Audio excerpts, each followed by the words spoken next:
Assalamualaikum warahmatullahi wabarakatuh. Sebelumnya, terima kasih kepada Ibu Rizka Asapetsila selaku dosen pengampu mata kuliah pembelajaran matematika MI dan SD. Sebelumnya, di sini saya akan perkenalan dulu. Perkenalkan, nama saya Nabila Hasna Utama, NIM 20323010 dengan nomor absen 2. Baik, di sini saya akan menjelaskan tentang modul ajar kurikulum Merdeka. Sebelumnya kita akan membahas tentang kenapa tujuan kita mempelajari PPT ini, yaitu yang pertama itu peserta mampu memahami konsep, tujuan, strategi, dan prosedur pengembangan modul ajar. Yang kedua, peserta mampu memodifikasi modul ajar yang telah tersedia disesuaikan dengan karakteristik dan kebutuhan sekolah masing-masing. Yang ketiga, peserta mampu menentukan asesmen atau penilaian yang sesuai dari modul ajar yang dimodifikasi. Yang keempat, peserta mampu mengembangkan bahan ajar yang relevan serta menyesuaikan tingkat pencapaian siswa untuk mendukung pembelajaran pada modul ajar yang dimodifikasi. Di sini kita akan membahas tentang apa sih modul ajar tersebut. Jadi, modul ajar ini itu perangkat ajar yang biasanya digunakan untuk merencanakan suatu pembelajaran. Jadi, modul ajar ini sama seperti RPP. Namun, RPP itu kan untuk kurikulum 2013 dan sedangkan modul ajar ini tuh untuk kurikulum Merdeka dan modul ajar itu memiliki komponen yang lebih lengkap lagi daripada RPP. Nah, modul ajar ini itu kayak sebuah dokumen yang berisi tujuan, terus ada langkah, ada media pembelajaran, serta asesmen yang dibutuhkan dalam suatu unit itu berdasarkan alur tujuan pembelajaran tersebut. Nah, jadi pendidik atau guru ini itu juga memiliki keluasaan untuk membuat modul ajar sendiri dan memilih serta memodifikasi modul ajar ini yang tersedia dalam konteks atau kebutuhan serta karakteristik masing-masing siswanya di kelas tersebut. Jadi guru itu bisa eh, memodifikasi memodifikasi modul ajar tersebut. Selanjutnya itu alur penulisan modul ajar. Alur penulisan modul ajar itu yang pertama itu dari kurikulum operasional. Nah, kurikulum operasional terus diturunkan menjadi tujuan pembelajaran. Jadi tujuan pembelajaran itu kayak jabaran kompetensi yang dicapai peserta didik itu dalam satu atau lebih dari kegiatan pembelajaran. Terus diturunkan lagi menjadi alur tujuan pembelajaran. Jadi alur tujuan pembelajaran itu rangkaian tujuan pembelajaran yang tersusun secara sistematis dan logis. Jadi menurut urutan pembelajaran ini tuh sejak awal hingga akhir dalam satu fase. Nah, itu diturunkan lagi menjadi modul ajar. Ini di sebelah ada contoh alur penyusunan modul ajar pada mata pelajaran Bahasa Indonesia. Itu yang tujuan akhirnya itu profil pelajar Pancasila. Dan output dari materi sebelumnya itu misalkan ATP. Nah, di dalam ATP itu ada TP, ada konten inti, ada pemahaman bermakna, dan produk akhir. Terus ada indikator pencapaian kompetensi juga. Dan ada rencana asesmen. Elemen bahasa Indonesia itu menyimak, membaca dan memirsa, berbicara dan mempresentasikan, dan menulis. Jadi, modul ajar ini tuh bekal guru untuk membuat sama mengembangkan modul ajarnya tersebut. Ada selanjutnya itu komponen modul ajar lengkap. Yang pertama itu komponen modul ajar. Komponen modul ajar itu yang pertama ada fase capaian modul ajar. Jadi di dalam fase capaian modul ajar ini menunjukkan tahapan-tahapan atau tingkat pencapaian kompetensi yang diharapkan siswanya itu paham setelah mempelajari pembelajaran tersebut.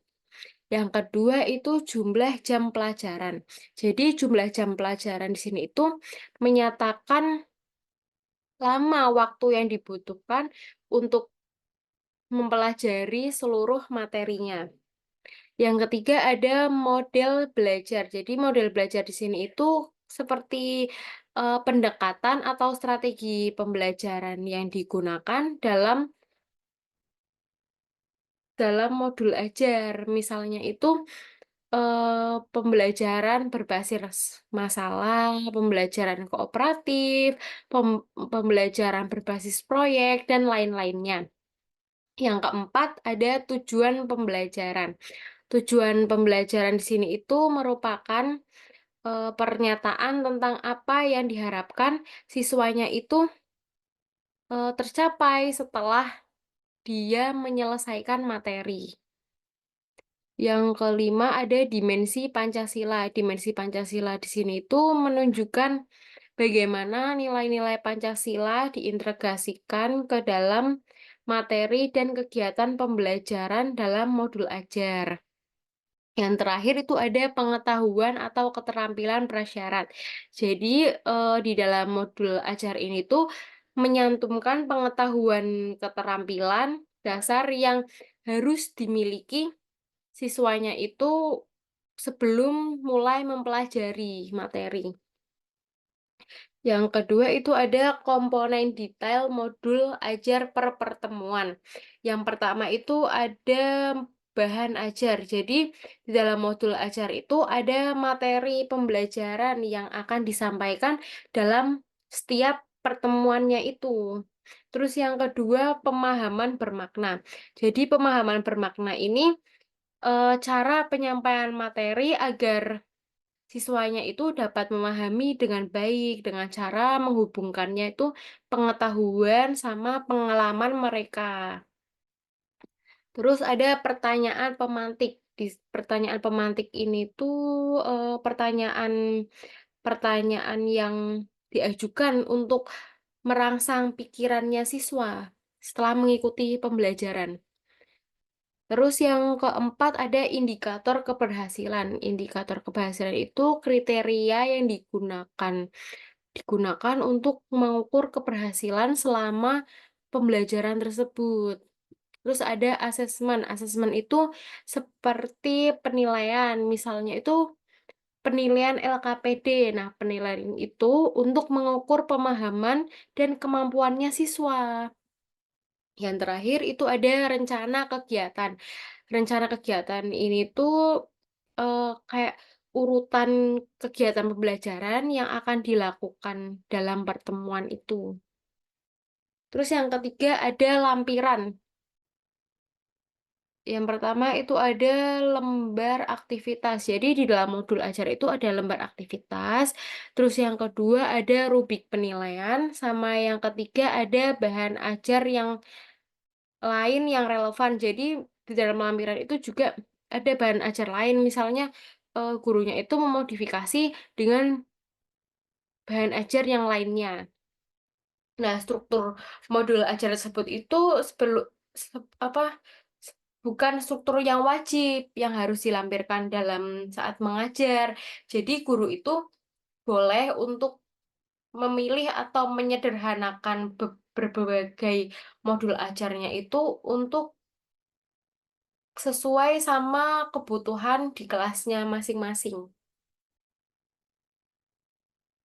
Selanjutnya ini ada komponen modul ajar. Yang pertama itu ada informasi umum. Di dalam informasi umum itu ada identitas sekolah.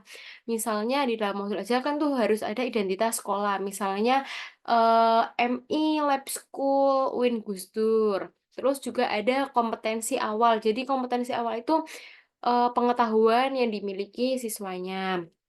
Terus ada profil pelajar Pancasila, ada sarana prasarana. Jadi ini itu alat sama bahan yang digunakan untuk pembelajaran. Terus ada target peserta didik. Target peserta didik itu misalnya dalam pembelajaran itu peserta didik itu harus mencapai targetnya tersebut. Terus ada model pembelajaran yang digunakan. Misalnya tadi ya seperti model pembelajaran ceramah, model pembelajaran based learning, proyek. Terus yang kedua ada komponen inti. Di dalam komponen ini itu ada tujuan pembelajaran, pemahaman bermakna, pertanyaan pemantik, persiapan pembelajaran, kegiatan pembelajaran, asesmen, pengayaan dan remedial, refleksi peserta didik dan guru. Yang ketiga, di dalam modul ajar itu ada lampiran. Jadi di dalam lampiran itu ada lembar kerja peserta didik atau LKPD. Terus ada bahan bacaan untuk gurunya dan untuk peserta didiknya. Terus ada glosarium. Yang keempat ada daftar pustaka. Jadi selain komponen inti itu, guru dapat menentukan kompetensi sesuai dengan kebutuhannya. Selanjutnya itu ada komponen modul ajar wajib. Jadi, alur tujuan pembelajaran itu menjadi dasar bagi pendidik untuk menyusun perancangan pembelajaran atau modul ajar. Nah, pendidik ini memiliki keluasan untuk mengembangkan modul ajarnya itu sendiri, misalnya dengan memilih atau memodifikasi modul ajar yang tersedia sesuai dengan konteks, kebutuhan, dan karakteristiknya masing-masing peserta didik. Nah, secara umum itu modul ajar ada 3 komponen utama, yaitu yang pertama ada tujuan pembelajaran. Ada tujuan pembelajaran, terus ada langkah-langkah pembelajaran atau kegiatan pembelajaran, terus ada asesmen pembelajaran. Jadi asesmen itu tujuan pembelajaran itu pernyataan tentang apa yang diharapkan setelah siswanya itu setelah siswanya itu menyelesaikan materi atau kayak tujuan yang diharapkan siswanya itu setelah siswanya itu menyelesaikan materi tersebut. Yang kedua itu ada langkah-langkah pembelajaran atau kegiatan pembelajaran. Jadi di dalam modul ajar itu ada langkah-langkah pembelajarannya sama kegiatan pembelajaran. Terus ada juga asesmen pembelajaran atau penilaian.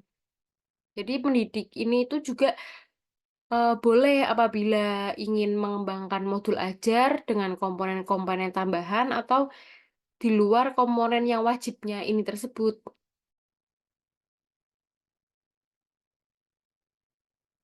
Yang selanjutnya ada acuan teknik modifikasi modul ajar. Yang pertama itu menetapkan tujuan pembelajaran berdasarkan CP dan ATP sesuai karakteristik murid, kurikulum, dan profil belajar Pancasila. Jadi ini tuh tujuan pembelajaran itu harus dirumuskan berdasarkan capaian pembelajaran dan alur tujuan pembelajaran yang sudah ditetapkan. Nah, tujuan tersebut itu juga harus disesuaikan dengan karakter siswanya, sama kurikulum yang berlaku, dan profil pembelajaran, profil pelajar Pancasila atau nilai-nilai yang ditanamkan. Terus yang kedua, menyusun desain pembelajaran, melaksanakan dan merefleksikan kegiatan pembelajaran yang efektif. Jadi, proses modifikasi modul ajar itu melibatkan penyusunan desain pembelajaran yang efektif, terus melaksanakan pembelajaran, terus refleksi terhadap proses pembelajaran yang telah dilakukan. Jadi, refleksi ini tuh juga penting ya untuk melakukan perbaikan atau penyempurnaan modul ajar. Terus yang ketiga itu proses pembelajaran mendukung perkembangan kompetensi dan karakter peserta didik secara holistik.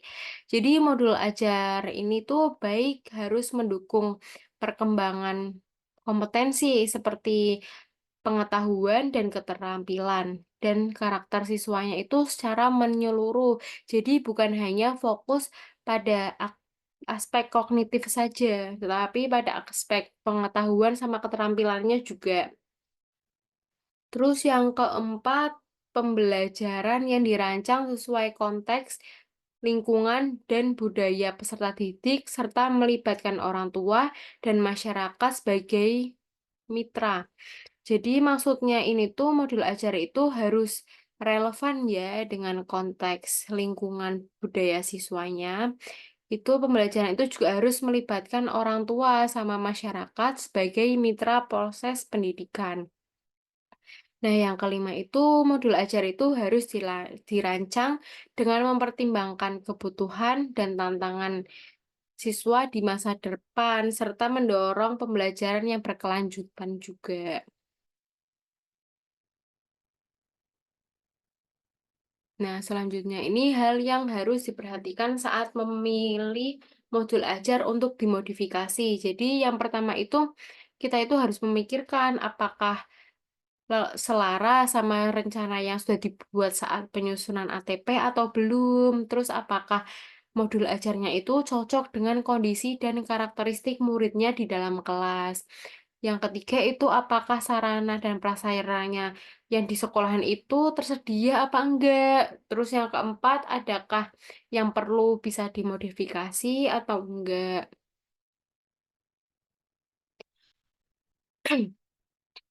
Yang selanjutnya itu contoh modifikasi modul ajar. Yang pertama, contohnya itu modul ajar. Misalnya, Sila ini memilih contoh modul ajar lengkap sesuai jenjang yang diinginkan yang tersedia di LMS, simak modifikasi modul ajar dari contoh tersebut. Nah, contoh yang dilampirkan itu bukan contoh baku, tetapi peserta itu boleh untuk memodifikasi modul ajar sesuai dengan karakteristik, konteks, dan kebutuhan di kelas. Terus struktur wajib dalam modul ajar itu meliputi tujuan pembelajaran, langkah-langkah pembelajaran atau kegiatan pembelajaran, dan asesmen pembelajaran. Nah, guru di sini itu boleh menambahkan komponen lain yang relevan. Selanjutnya ada paradigma asesmen. Nah, ini ada yang harus diperhatikan dalam menentukan asesmen. Yang pertama itu penerapan pola pikir bertumbuh atau growth mindset. Growth mindset, penerapan pola pikir bertumbuh atau growth mindset. Nah, asesmen ini itu harus didesain untuk mendorong pertumbuhan dan perkembangan siswanya. Jadi bukan hanya untuk menilai hasil akhir saja. Terus yang kedua ada terpadu di mana asesmen menyangkut kompetensi pada ranah sikap, pengetahuan, dan keterampilan yang saling terkait. Jadi, asesmen itu harus mencangkup semua aspek kompetensi siswa, yaitu sikap, pengetahuan, keterampilan, dan bagaimana aspek-aspek tersebut itu saling berkaitan. Yang ketiga itu ada keluasaan dalam menentukan kriteria ketercapaian tujuan pembelajaran. Jadi, sekolah itu tuh sekolah harus diberikan fleksibilitas itu untuk menentukan kriteria keberhasilan pembelajaran sesuai dengan konteks sama kebutuhannya. Terus yang keempat, sekolah diberikan keleluasaan untuk menentukan teknik dan jenis asesmen. Jadi, sekolah ini tuh harus memiliki kebebasan untuk memilih teknik dan jenis asesmen yang paling sesuai sama tujuan pembelajaran dan karakteristik siswanya. Yang terakhir, khusus SMK terdapat juga bentuk asesmen khas yang membedakan dengan jenjang yang lain, yaitu asesmen praktek kerja lapangan, uji kompetensi kejuruan, dan uji unit kompetensi. Yang selanjutnya, asesmen awal pembelajaran. Asesmen awal pembelajaran ini tuh dapat dilakukan untuk mengidentifikasi kebutuhan belajar peserta didik, dan hasilnya itu digunakan untuk merancang pembelajaran yang sesuai dengan tahap capaian peserta didik. Nah, pendidik ini tuh juga dapat melaksanakan asesmen awal terlebih dahulu sesuai dengan kebutuhan ya. Misalnya itu pada awal tahun pelajaran, terus pada awal semester, sebelum memulai satu lingkup materi itu dapat berupa satu atau beberapa tujuan pembelajaran. Atau sebelum menyusun modul ajar itu juga bisa dilakukan secara mandiri. Jadi, asesmen awal ini tuh pembelajaran itu tidak perlu dilakukan setiap mengawali tatap muka. Terus asesmen pada awal pembelajaran itu diharapkan tidak memberatkan gurunya atau sekolahnya tersebut. Namun, jika guru atau sekolahnya itu memiliki kemampuan, jadi dapat melengkapi data tambahan dengan melakukan asesmen non-kognitif yang mencangkup kesiapan belajar, minat, profil Pancasila, latar belakang keluarga, dan riwayat tumbuh kembang atau lain-lainnya. Selanjutnya, asesmen pembelajaran. Asesmen pembelajaran ini tuh bagian terpadu dari proses pembelajaran, memfasilitasi pembelajaran, dan menyediakan informasi yang holistik sebagai umpan balik untuk pendidik, serta didik, dan orang tua agar dapat memandu mereka dalam menentukan strategi pembelajaran selanjutnya. Yang kedua, asesmen ini dirancang dan dilakukan sesuai dengan fungsi asesmen tersebut ya. Jadi dengan keluasaan untuk menentukan teknik dan waktu pelaksanaan asesmen itu agar efektif dan mencapai tujuan pembelajaran. Yang ketiga itu, asesmen itu dirancang secara adil dan profesional, valid, dan dapat dipercaya untuk menjelaskan kemampuan belajar dan menentukan keputusan tentang langkahnya selanjutnya. Terus laporan kemajuan belajar dan pencapaian peserta didik itu bersifat sederhana dan informatif, memberikan informasi yang bermanfaat tentang karakter dan kompetensi yang dicapai, serta strategi tindak lanjutnya. Yang terakhir itu hasil asesmen digunakan oleh peserta didik, pendidik, tenaga kependidikan, dan orang tua sebagai bahan refleksi untuk meningkatkan mutu pembelajaran. Selanjutnya itu alur asesmen. Yang pertama, alur asesmen itu menentukan tujuan pembelajaran sesuai alur perkembangan dimensi. Jadi maksudnya di sini itu langkah pertama itu menentukan tujuan pembelajaran harus yang jelas dan spesifik, dan tujuan ini tuh harus selaras dengan alur perkembangan dimensi seperti kognitif, afektif, dan psikomotorik. Yang kedua itu merancang indikator, memastikan ke dalam tujuan pembuatan indikator yang mencangkup aspek kognisi, sikap, dan keterampilan. Yang kedua, merancang indikator, memastikan ke dalam tujuan, membuat indikator yang mencangkup aspek kognisi, sikap, dan keterampilan. Jadi setelah tujuan pembelajaran itu ditetapkan, langkah selanjutnya itu merancang indikator. Yang indikatornya itu di dalamnya tersebut tuh ada aspek kognitif. Aspek kognitif itu pengetahuan, terus aspek afektif, afektif itu sikap, dan psikomotorik itu keterampilan. Yang ketiga itu harus memilih metode atau teknik asesmen itu yang tepat untuk mengukur pencapaian indikator. Jadi strategi ini itu harus sesuai dengan tujuan pembelajaran dan jenis indikator yang sudah dirancang. Yang keempat itu membuat alat ukur atau instrumen asesmen yang akan digunakan. Misalnya itu seperti lembar kerja, terus tes tertulis atau portofolio, observasi, penilaian-penilaian lainnya. Yang keenam itu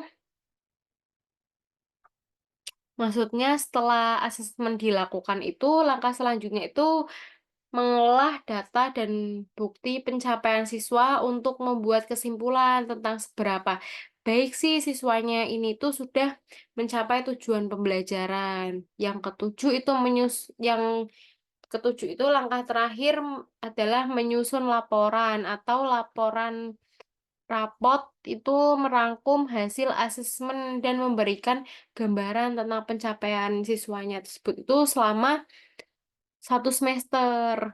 Selanjutnya ada acuan yang digunakan untuk melaksanakan asesmen pembelajaran. Yang pertama, asesmen itu sebagai proses pembelajaran atau asesmen as learning. Jadi, asesmen as learning ini untuk refleksi proses pembelajaran dan juga berfungsi sebagai asesmen formatif. Yang kedua ada asesmen untuk proses pembelajaran atau asesmen for learning. Jadi asesmen ini tuh digunakan untuk perbaikan proses pembelajaran sama fungsinya itu untuk asesmen formatif. Yang ketiga itu ada asesmen pada akhir proses pembelajaran atau biasa disebut assessment of learning. Jadi asesmen untuk evaluasi pada akhir proses pembelajaran yang berfungsi sebagai asesmen formatif atau biasanya ulangan ulangan akhir semester ya. Nah, perbedaan asesmen as dan for learning ini tuh eh, asesmen as learning itu melibatkan peserta didik secara aktif dalam kegiatan asesmen tersebut. Jadi peserta didik ini diberikan pengalaman untuk belajar sebagai penilai bagi dirinya sendiri dan teman-temannya.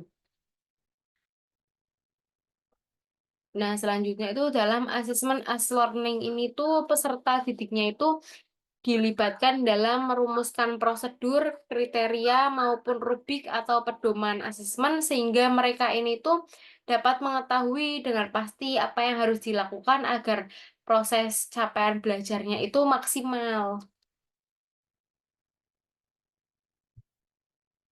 Yang selanjutnya ini jenis asesmen.